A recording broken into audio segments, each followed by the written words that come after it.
Welcome back to See, Hear, Feel. Today is part 2 with Dr. Ricardo Nuila. If you didn't have a chance to listen to part 1, I'll just repeat a little bit of his biography here. Dr. Ricardo Nuila, MD, is an associate professor of medicine at Baylor College of Medicine. He sees patients at Ben Taub Hospital in Houston, Texas, part of the Harris Health System, where the focus is really on a given individual's healthcare problem regardless of the ability to pay. He is also a writer and is involved at Baylor College of Medicine with a humanities program and how to integrate the humanities into medical education and the importance of that.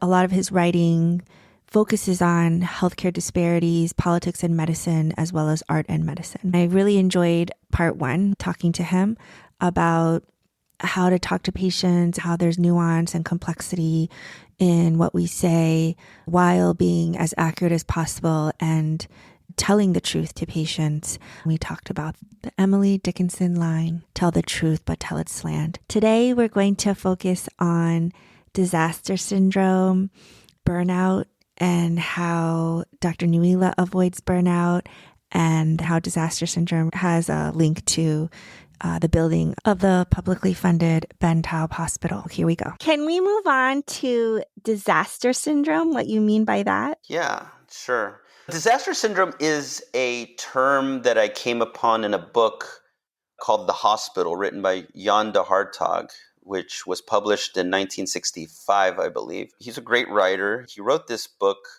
about the formation of the Harris County Hospital District in Houston that came from a charity hospital from Jefferson Davis Hospital. That was the only place where people who couldn't afford healthcare could go. And by his op-eds and his detailing of just how charity was not enough in op-eds and in this book, taxpayers in Houston, Texas decided to provide healthcare for people who could not afford it. So we have a public healthcare system now, in large part because of this book. One of the things that he talks about is disaster syndrome. It was something that he, as a Dutch ship captain, had encountered while he was helping to save people from these large floods that occurred in the Netherlands. He came upon this couple, the doctor and his wife, who had been helping in a village for 3 days without any resources at all. When Jean de Hartog came with relief and with supplies, they encountered resistance. The resistance was like, hey, we did the best we could do. And so they almost felt bad that somebody had come to help them. He calls this disaster syndrome, and he says that it happens when you are in the throes of a disaster.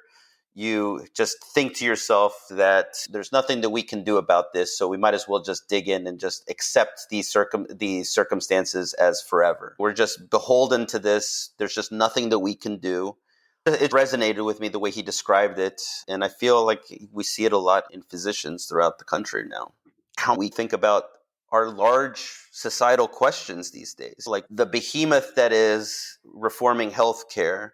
I think we feel a lot of disaster syndrome, and we almost feel any sort of relief, like that contradictory feeling. With resistance. Yeah. Do you think it relates to physician burnout? I think it does. Burnout is tough to wrap your head around. I think it's super complex because I feel like the responsibilities in many ways are higher for physicians now.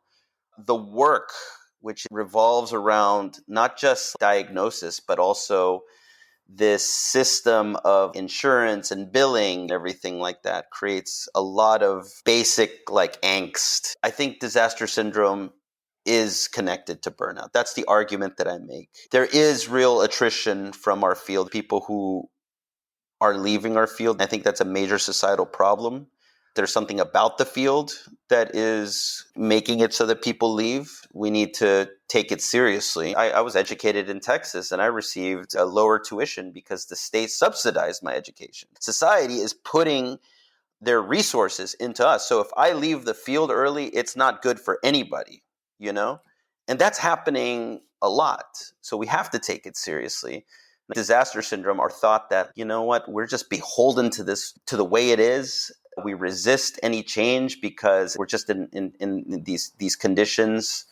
Changing the paradigm for medicine. It's easier said than done, but I suggest the example of a public healthcare system where it's mission driven. I still earn a comfortable salary, but profit motive is not the number one thing. Again, we're talking about nuance here. I can still earn a living, but it's not number one. I think that makes a huge difference in alleviating a lot of that disaster syndrome. Comfortable living is tough because it's, again, that's the same thing. 6% is different to one person to another. And one of the things that I think is worthwhile to think about is, what if we traded some of that money, not all of it, trading some of it for more freedom to be able to practice so that we're not beholden to like billing and insurance codes? How does that look? I get a glimpse of that by working in a public healthcare system where my decisions aren't really controlled by insurance companies. That's the experience that I wanted to demonstrate in the book. Yes. I recently spoke to Cass Sunstein about habituation, where he says you basically, most human beings, we get used to what is around us, what's on our plate. We get used to it. And I think that relates to this disaster syndrome and burnout, that to reform healthcare does seem just so difficult.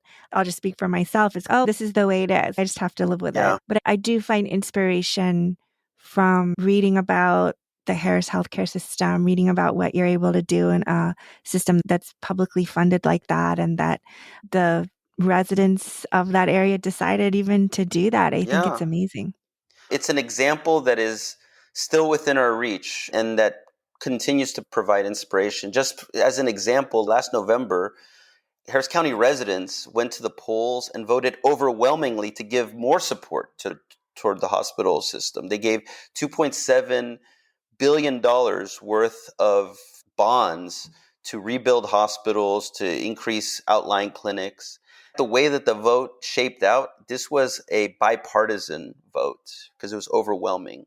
There are hints of this optimism and beauty in our profession. We have to recognize what is good and build from there rather than get bogged down. Some of that is awareness, just going through like the day-to-day and really trying to look for where to build from. Part of disaster syndrome is just not understanding that each of us is an individual and faces moral choices on a daily basis, and not trying to build one step at a time. Yes, it's a huge process. What happened in Harris County, the seed was planted in the 1960s. I'm writing about a hospital system in the 2020s. But man, those people who have been part of the process, that's been helpful. We can all stand to be part of a larger process that is improving things. And I think that we all make decisions on a daily basis on whether we are part of that or not. Love that. I was going to ask you how you avoid burnout, but I think you just answered it by looking for those hints of optimism. Yeah. And I think that it's really important that I do look, I have that discipline to look for it, because I think that the arts and humanities give you that architecture of mind to look for it. It's not all flowers for me at all times, but I just take stock in the little moments. My colleagues, they're hospitalists like me, will reach out to me and say, I find no meaning in my life, no meaning in my work. And I think to myself, gosh, we have that great opportunity to influence people at every turn. You can, if you do it in the right way, that could really positively impact a life. I'm rephrasing, so it might be wrong, but you've trained yourself to look for those hints of optimism or good things, and the arts and humanities helps with that. Why do you think the arts and humanities helps with that? Arts and humanities are geared toward beauty. They look at different slices and depths of life. How do I put this? An example that I would say is that if you're a musician and you trained your ear, you'll hear a certain like rhythm caused by a truck driving around, and you'll be like, that's really interesting. And you'll start to think about how that can shape your own music. You'll hear those rhythms and those sounds everywhere. What the humanities does is it just decorates your mind. For instance, masterful works written by like Cormac McCarthy or The Passenger. It's about a physicist in New Orleans and also about diving. But you just get tuned to some of the things that person sees. It puts a little depth to your mind where you can recognize things, and maybe you start to bring that into your own personal interactions, and you start to look through your eyes in a different way. You start to see things a little bit more, the relationships a bit more. Start to see the beauty. That's the architecture that I'm talking about, that the humanities gives you, this architecture for meaning that you can grasp and you can tap into. It's a hard life out there, I feel, but it's also a beautiful life, and we have to see those and balance them. I really love how you put that. I never thought about it that way, that the arts and humanities are really about beauty. But I think you're right. And I think the way medicine is right now, it's about fixing. Not that I want people to be sick, but I think there is beauty in disease.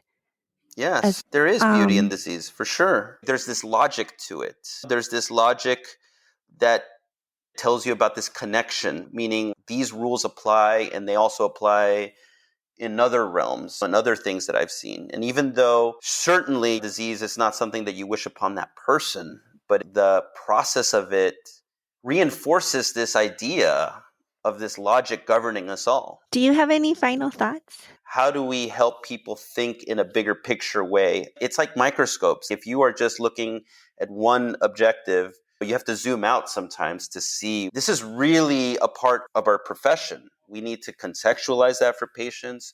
We need to zoom out for ourselves too. That person who says, I've lost meaning in my life, is not zoomed out enough to see, gosh, I actually have a position where I can help people, or I'm in a position of security, things like that. That's what we're trying to do, and we feel very fortunate that we're able to. I love it. Thank you. Thank you so much for spending time with me and talking to me about this stuff.